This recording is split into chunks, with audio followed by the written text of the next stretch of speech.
नमस्ते। यो भिडियोमा हामी घरमै बसेर कसरी भोटर कार्ड बनाउन सकिन्छ भनेर डिटेलमा हेर्न लागिरहेका छौँ। सबभन्दा पहिला तपाईको मोबाइलमा रहेको कुनै पनि ब्राउजर, क्रोम ब्राउजर हुन सक्छ अथवा अरू कुनै ब्राउजर हुन सक्छ। त्यसमा क्लिक गर्नुस्। त्यहाँनिर क्लिक गरिसकेपछि सिम्पल तपाईँ सर्च बारमा जानुस् र यहाँनिर सर्च गर्नुस् नेपाल इलेक्सन कमिसन भनेर सिम्पल नेपाल इलेक्सन कमिसन भन्न सर्च गर्नुस् र यो सर्च गरिसकेपछि तपाईँ फर्स्ट लिङ्क जुन तपाईँले भेट्नुहुन्छ त्यो लिङ्कमा तपाईँ के गर्नु पर्यो, क्लिक गर्नु पर्यो। फर्स्टको लिङ्क देखिरहनु भएको छ, यहाँनिर क्लिक गर्नुस् र यहाँ क्लिक गरिसकेपछि मतदाता नावली प्री रजिस्ट्रेसन र अध्यावधिक भनेको छ र अनलाइन प्री इनरोलमेन्ट भन्ने अप्सन देख्नुहुन्छ। यहाँनिर तपाईँले क्लिक गर्न सक्नुहुन्छ।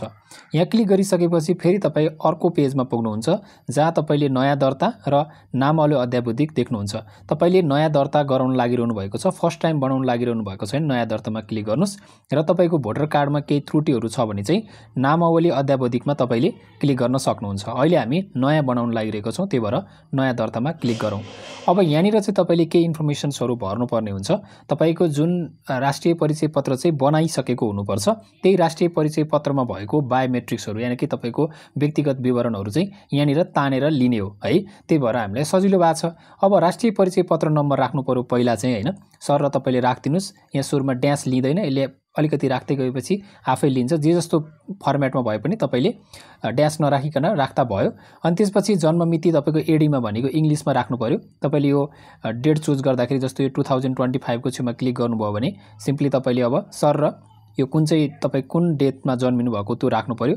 त्यस्तै तरिकाले तपाईँको मन्थ पनि चुज गर्नु पर्यो। जस्तै यहाँनिर गएर तपाईँले यसरी राइट लेफ्ट क्लिक गरेर एरोमा क्लिक गरेर तपाईँले मन्थ पनि सेट गर्न सक्नुहुन्छ। यो दुईटा गरिसकेपछि तपाईँको नेम भनेको फर्स्ट नेम मात्रै राख्नु पर्यो, राइट। तपाईँको चाहिँ फर्स्ट नेम मात्रै राख्नु पर्यो, सेकेन्ड नेम राख्नु परेन।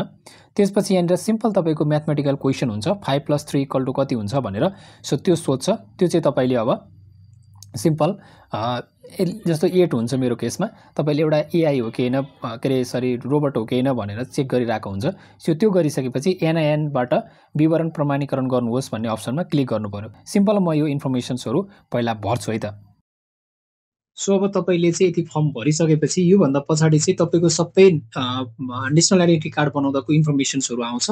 जस्ट तपाईँले नेक्स्ट गरेर लास्टको अप्सनमा चाहिँ तपाईँले सबमिट गर्न सक्नुहुन्छ र तपाईँले त्यहाँ इमेल एड्रेस पनि हाल्नुभएको हुन्छ, जुन इमेल एड्रेसमा सबै डिटेल्सहरू आउँछ। र त्यो इमेलमा भेरिफिकेसन भइसकेपछि चाहिँ तपाईँले नागरिक एपमा जसरी लाइसेन्सहरू, भोटर कार्डभन्दा अगाडि हामीले जुन प्यान कार्डहरू लिङ्क गराउँछौँ नि, हो एक्ज्याक्टली त्यसरी नै लिङ्क गराउन सक्नुहुन्छ है त। अनि त्यसको लागि चाहिँ म अर्को भिडियो पनि बनाउनेछु। धन्यवाद।